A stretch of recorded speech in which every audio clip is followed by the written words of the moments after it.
Buenas noches, amigos de la Eterna Vigilancia. Es un placer saludarlos como siempre en este viernes 9 de diciembre de 2024.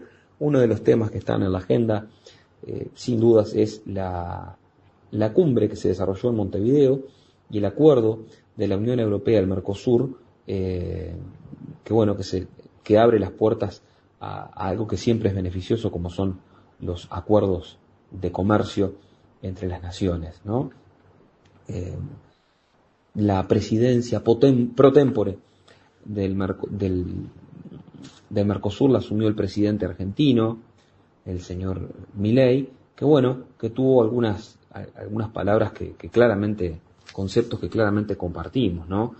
Ha tenido un espíritu muy crítico respecto del Mercosur, manifestó que representa únicamente el 1.6% del comercio anual mundial, y no podemos entonces dar la espalda al resto del mundo, no nos podemos dar ese lujo, sostuvo Milei. Para nosotros, liberar el corsé asfixiante del Mercosur no es una mera preferencia, es una necesidad. Por ello es que manifestó también Argentina presentará una propuesta para ajustar a estándares internacionales el arancel externo común, que Milei lo considera excesivamente alto. Esto viene a cuento, entonces nos da pie para hablar de algo en lo que siempre hemos insistido y machacado, es la necesidad de ir hacia el libre mercado y de que la apertura económica favorece siempre, en todo lugar, a todos los países, incluidos y especialmente a los países más chicos. Algo sobre lo que vamos a analizar y vamos a profundizar un poco más en los minutos siguientes. Pero a efectos de obtener crecimiento y para generar una mayor riqueza para nuestro país, y de que ese modo la gente pueda vivir mejor, es necesario, yo diría absolutamente necesario, transitar por el camino de la apertura comercial, el camino de la baja de impuestos, reformar el sistema educativo, el sistema previsional, nuestro sistema laboral, y simultáneamente también abrirse al mundo sin ningún tipo de dudas, de dubitaciones. La historia nos muestra que los países que se han abierto al comercio, que reducen sus aranceles, aumentan la prosperidad y el bienestar de su gente. Esto es un hecho, no es una opinión. Por el contrario, tenemos muchos argumentos que hablan del proteccionismo, de que la industria de los países chicos como el nuestro no está preparada para salir a competir con los grandes y que hay que darle tiempo, que no se puede abrir la cuestión como para que, no sé, un pececito salga a competir con un tiburón, y que los tiburones vienen a ser los países más desarrollados y nosotros los débiles quedaríamos rezagados, en fin. Todo esto lo intentaremos desvirtuar o destruir en estos minutos. En primer lugar, hay que señalar que donde entra el comercio no entran las balas.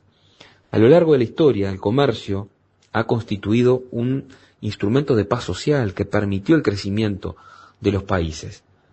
Obviamente no es un instrumento de paz perpetua, porque el futuro es incierto de alguna manera, pero es indudable que contribuyó a pacificar la vida en la tierra y a aumentar los niveles de vida en la tierra.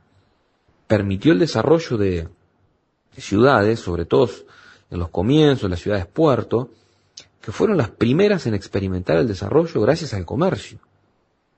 ¿Por qué la humanidad desarrolló el comercio y por qué ha sido una fuente de prosperidad?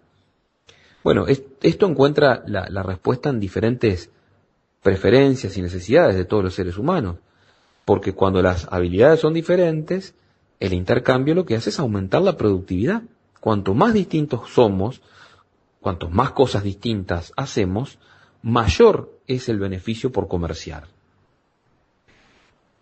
El profesor Spert afirman en su obra la Argentina devorada, que esto sucede gracias a la especialización y a la división de conocimientos, de acuerdo a las ventajas comparativas, ¿no?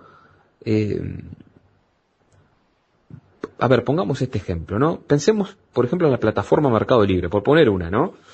Y las calificaciones que recibe quien vende y quien compra, y que ello se ha transformado en un instrumento de comercio ágil, rápido, económico, y que beneficia a todos.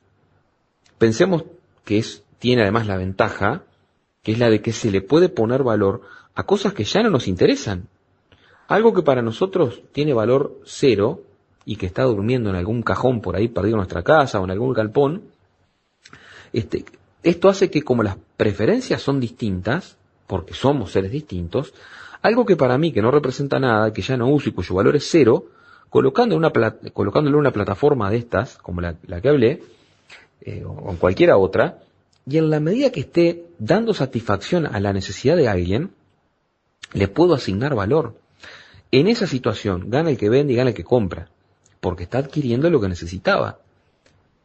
Por eso es que el comercio, el libre comercio, los intercambios libres y voluntarios entre individuos y entre individuos de distintos países, entre naciones, es algo netamente beneficioso y no es un juego de suma cero. Siempre salen todas las partes ganando porque cada una de las partes consigue lo que necesita. El comercio asimismo genera especialización que lleva a mejoras en la productividad y las mejoras en la productividad llevan a mejor aumento del nivel de salarios, al aumento de la cantidad de empleo disponible. Pensemos un ejemplo la medicina, ¿no? Acá tenemos que un médico antes, pongamos hace 300 años, el médico tenía que saber de todo y hacía lo que podía, pero el conocimiento estaba disperso y por lo tanto muy limitado. Hoy, con la especialización, tenemos que un médico se dedicará a la cardiología, otro a la neurología, otro será anestesista, otro será pediatra, en fin, no sé. Ahora, si cada uno tuviera que aprender lo que los demás, el conocimiento total sería mucho menor. Al especializarse, cada profesional sabe mucho más y el conocimiento total pasa a ser mucho mayor. Una de las claves para comerciar inteligentemente y que el comercio sea el instrumento para el crecimiento real, esto es clave, es muy importante, es poder aprovechar y explotar las ventajas comparativas de las naciones. ¿Qué son las ventajas comparativas? Y bueno, es utilizar la mayor cantidad de los factores de producción al menor costo. En otros términos, lo que un país produce a menor costo, ¿no? Y para esto es importante tener presente algo que decía Milton Friedman. ¿Sí? Copien lo que los países ricos hicieron para hacerse ricos y no copien lo que hacen ahora que ya son ricos. Porque si no, si hacemos esto último es la forma más rápida de empobrecernos, ¿no? Pongamos este ejemplo. Nuestro país, el Uruguay, tiene ventajas comparativas con relación a Japón en lo que son superficies cultivables de soja, por ejemplo. Al tiempo que, Japón, recordemos, un cascote de piedra cuyas 2/3 partes de su superficie es improductiva, ¿no? Ahora, en contrapartida, Japón tiene la ventaja comparativa sobre Uruguay en la fabricación de automóviles. Ahora, sigamos con el ejemplo. Mientras que a Uruguay fabricar un auto le cuesta 5.000 hectáreas de soja, a Japón cultivar 5.000 hectáreas de soja le cuesta 5.000 autos. En el caso, estos países tendrán que elegir qué hacer. Si Uruguay opta por fabricar autos, le va a ser muy caro, muy costoso, se va a perder mucho más por la cantidad de soja que deja de producir que lo que le valdría fabricar un auto. Si Japón opta por dedicarse al cultivo de soja, va a pasar lo mismo, pero a la inversa. El costo de fabricar un auto para Uruguay es en el ejemplo que manejamos, de 5.000 hectáreas, por decir algo. El tiempo y los costos que le llevará a fabricar el auto será significativamente mayor que el que le demanda dedicarse a la soja. Con lo que obtenga por la venta de soja, que es el producto comparativamente más ventajoso que tenemos nosotros, podremos comprar muchos más autos. Ese es el costo de oportunidad de cada uno de los países. ¿Por qué? Todos somos distintos, los países también, y hay distintas especializaciones y cada país debe explotar sus ventajas comparativas de mejor manera. Ahora, si esto sucede, si cada uno se dedica a explorar y explotar sus ventajas comparativas al máximo, el beneficio general será mucho mayor. Una frase muy recurrente en todas nuestras conversaciones, a veces en rueda de amigos y demás, que también se escucha mucho en la prensa, es que el problema del libre comercio, además de que destruye la industria nacional, un cuento chino el concepto ese, es que solo favorece a los países grandes y que los chicos, como nuestro país, terminan siendo víctimas de las condiciones abusivas que ponen los más poderosos. Bueno, ahora vamos a explicar por qué esto no es así, no es cierto, y redoblo la apuesta. Quien más se beneficia de esto es el país más chico, comparativamente, en relación al país más grande. Estás escuchando Radio Cuervo Uruguay.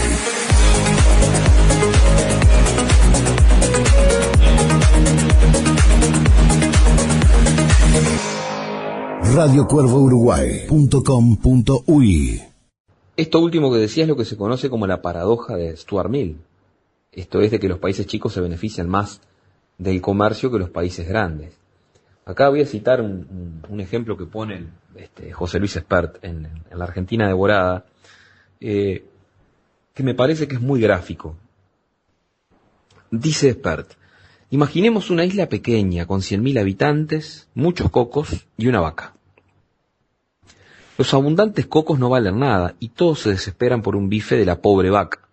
Pero permitamos a esa isla comerciar con Estados Unidos, donde los cocos son relativamente más caros que la carne. Ahora pueden vender los cocos a cambio de muchas vacas, e incluso producir más cocos y comerse la vaca que tenían. Ganan mucho en bienestar, mientras que en Estados Unidos ni se enteran del infinitesimal cambio en su comercio que esto implicó, y sus precios relativos permanecen iguales. En la isla, en cambio, los precios relativos cambiaron drásticamente. El empeño en producir lo que no sabemos hacer para ser más ricos es la manera más fácil de empobrecernos. El costo de oportunidad, entonces, no es lo que en algún momento dijo la entonces senadora Constanza Moreira, que ahora volvió al Parlamento, ¿se acuerdan? Para justificar la compra de un museo, el Gurvich, por parte del Estado. Miren lo que dijo la entonces senadora. ¿Por qué compramos el Gurvich y no otra cosa? Olvidan un elemento básico que se llama el costo de oportunidad. Compramos el Museo Gurvich porque es comprable, no hay otra cosa para comprar. Es lo que los economistas llaman costo de oportunidad.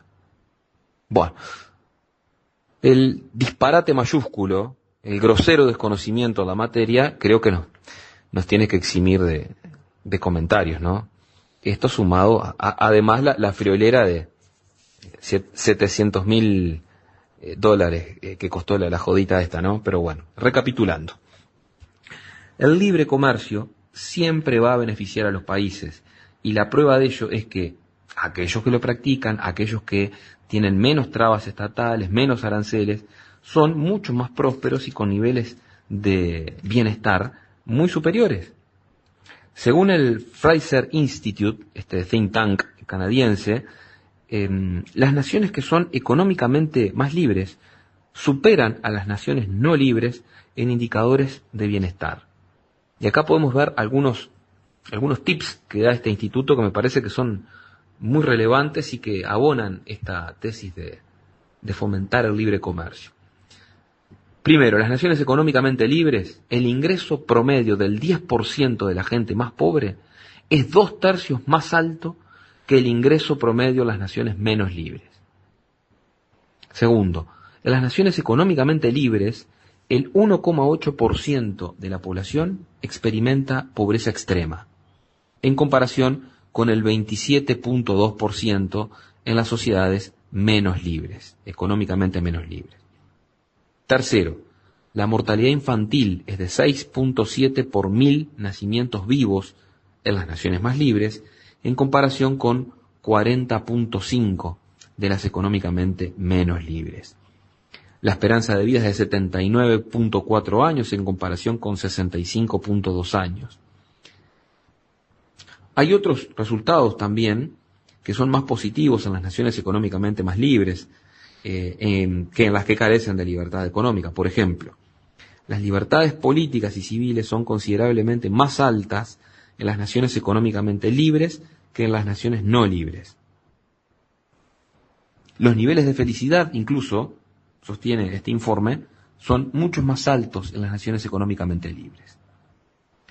Y según este índice de libertad económica que publica el Instituto, por ejemplo, allá por el año 2019, Uruguay ocupaba la posición 70 entre 162 países evaluados.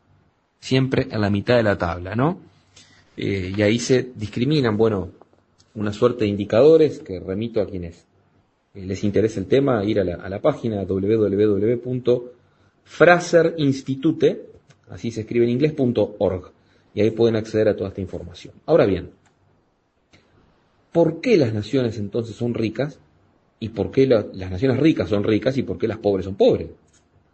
Nos han hecho creer históricamente que ninguna riqueza es inocente y que el desarrollo de un país es una consecuencia del subdesarrollo del otro. Esto lo escuchamos y lo leímos hasta el cansancio. La prueba de esto acaso sea el libro de Galeano, ¿no? Las venas abiertas de América Latina. Pero ello no es así. Observemos el planeta Tierra, por ejemplo. ¿Cuántos millones de años tiene? Siempre existieron los mares, la misma cantidad de agua dulce, de tierra cultivable, praderas, oro, plata, carbón, etc. Sin embargo, la humanidad siempre vivió sumida en la más absoluta pobreza. La pobreza fue y es una condición natural del ser humano. Si uno analiza la evolución económica de la humanidad desde el año 0 hasta nuestros días, se va a encontrar con que los seres humanos vivimos en un nivel que hoy denominaríamos como de extrema pobreza durante más o menos 1800 años aproximadamente. Imaginen, no sé, algunos de los personajes famosos de la historia que viajaran en el tiempo y se encontraran cada uno recíprocamente en sus respectivos tiempos. Piensen en Galileo Galilei, no sé, Hipatia de Alejandría. Seguramente a pesar de los siglos de distancia entre uno y otro, Galileo Galilei vivió en el siglo XVI, Hipatia de Alejandría en el siglo V, en los tiempos que vivió cada uno no van a encontrar unas diferencias sustanciales si cada uno viajara a sus respectivas épocas, porque el nivel de vida, la calidad, la expectativa de vida de la humanidad era más o menos la misma. El nivel de pobreza que se viviera tal que la gente moría de hambre, literalmente. ¿Qué fue lo que pasó entonces? Y bueno, esto lo explica magistralmente Dietrich McCloskey en su libro La dignidad burguesa, ¿no? Que después del año 1800 aproximadamente, a mucha gente común se le permitió por primera vez en algunos países poner a prueba inventos, ya sean mecánicos o institucionales, la máquina de vapor, la Universidad de la Investigación.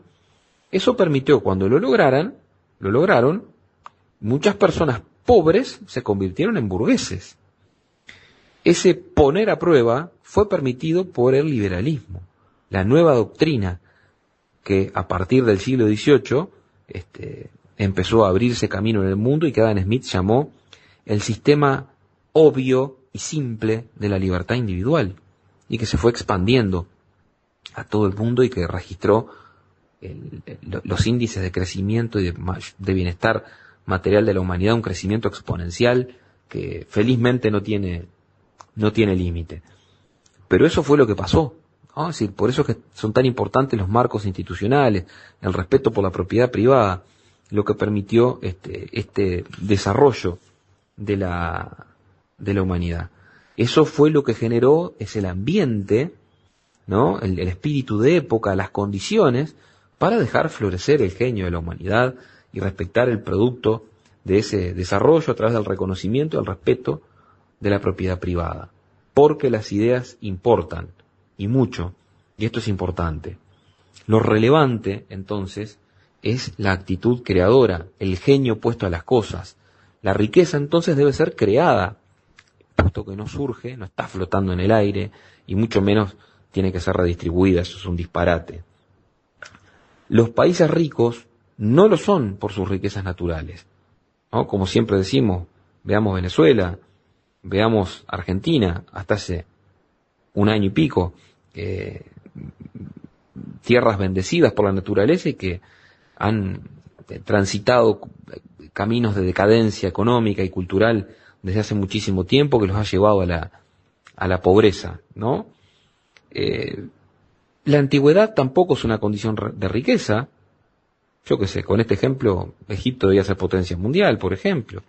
Así como tampoco el tamaño de los países califica como condición necesaria para la riqueza, porque si no Japón estaría fuera de chance en esto.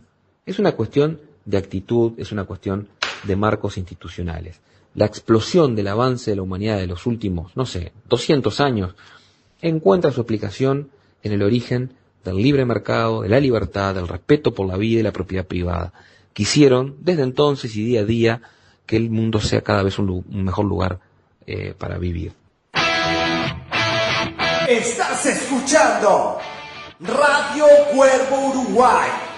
Somos uno.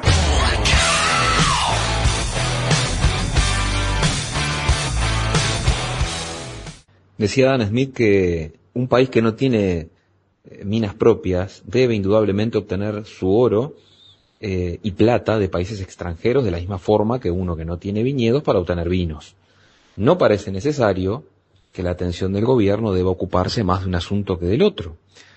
Un país que tiene los recursos para comprar vino obtendrá siempre el vino que necesite, y un país que tiene los recursos para comprar oro y plata nunca tendrá falta de estos.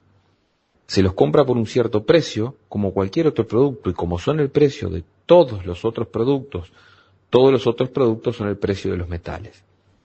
Confiamos con total seguridad, decía Adam Smith, que la libertad de comercio, sin ninguna atención por parte del gobierno, nos proveerá siempre del vino que necesitamos, y podemos confiar que de igual forma nos proveerá siempre del oro y la plata que podamos comprar o emplear, tanto sea para la circulación de nuestros productos como para otros usos.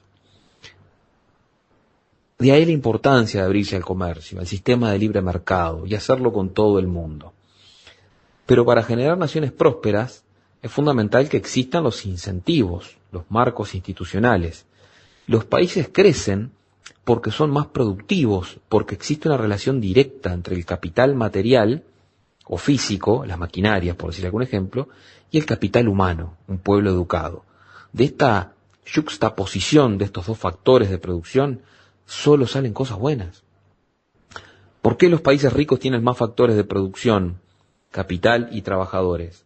Bueno, para entender esto hay que introducir uno de los conceptos fundamentales para cualquier análisis de este tipo, y que son los incentivos. Son las señales que cualquier individuo de acá o del extranjero advierte o interpreta para poder invertir sus ahorros. ¿Cuáles son o deberían ser esos estímulos? Bueno, seguridad jurídica, ni que hablar, democracias saludables, esa seguridad jurídica que determine el respeto a las reglas del juego y que no se cambien, impuestos razonables, bajos, y no el infierno tributario en el que vivimos hoy en día, flexibilización laboral, nivel educativo de calidad de la población, que prime la idea de que ganar plata no es un delito, que no es un pecado, que no se puede quitarle al que tiene para darle al que no, porque de esa manera, castigando la riqueza, se destruye el estímulo para crearla. Todas estas cosas son el combo necesario para tener una economía próspera y dinámica, como queda evidenciado en aquel informe del Fraser Institute que hablábamos hace un rato.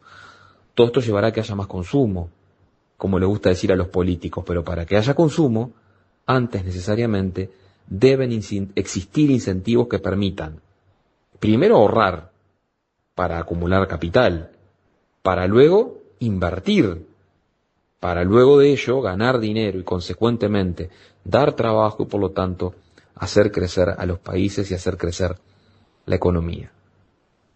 Miren, ya en el siglo XIX, Juan Bautista Alberdi afirmaba que las teorías que pretenden explicar la producción de la riqueza y la supresión de la pobreza por otros medios que el trabajo y el ahorro son teorías falsas, de engaño, de ruina, que lejos de servir para remediar las crisis, solo sirven para agravarlas o provocarlas. Los incentivos pueden transformarse en frenos cuando en un país se instala la idea de que hay que castigar al gran capital, de que hay que aplicar proteccionismo, de que las ocupaciones de los lugares de trabajo son manifestaciones del derecho de huelga, aplicando un reduccionismo binario de explotadores y explotados, de buenos y malos. Resulta un freno la promoción del proteccionismo de todo tipo por parte de los gobiernos. El cuento chino de proteger la industria nacional hoy encuentra su única explicación en un discurso que es meramente emocional y cuando no demagógico. Y en esto, lamentablemente, el estatismo y este discurso emocional y demagógico atraviesa todos los partidos políticos, sean del palo que sean, ¿no? radiocuervouruguay.com.uy. De modo que no existe otra salida que no sea girar 180 grados hacia la libertad, abrir las puertas del libre comercio de par en par, eliminar trabas burocráticas, aranceles, liberar el genio creador del ser humano, en definitiva, eliminar trabas, obstáculos que impiden a la gente poder prosperar, poder disponer libremente y enteramente del producto de su esfuerzo. Es por eso que una vez más de esta columna alzamos la voz en defensa de la libertad, del libre comercio, que es en definitiva es sinónimo de prosperidad de los países. En el final, como siempre decimos, amigos, hoy más que nunca, atento al avance de la izquierda que tenemos en nuestro país, lamentablemente, hoy más que nunca hay que alzar estas banderas, hay que ser claros en el mensaje, claros en los ejemplos, en la batalla cultural del metro cuadrado que cada uno tiene que dar para de alguna manera empezar de a poco, cada uno dentro de su ámbito de actuación, el que le corresponda, poder empezar a girar un poco correr el eje del debate. ¿Es posible un futuro mejor? Claro que sí. Ese futuro existe solo si es liberal.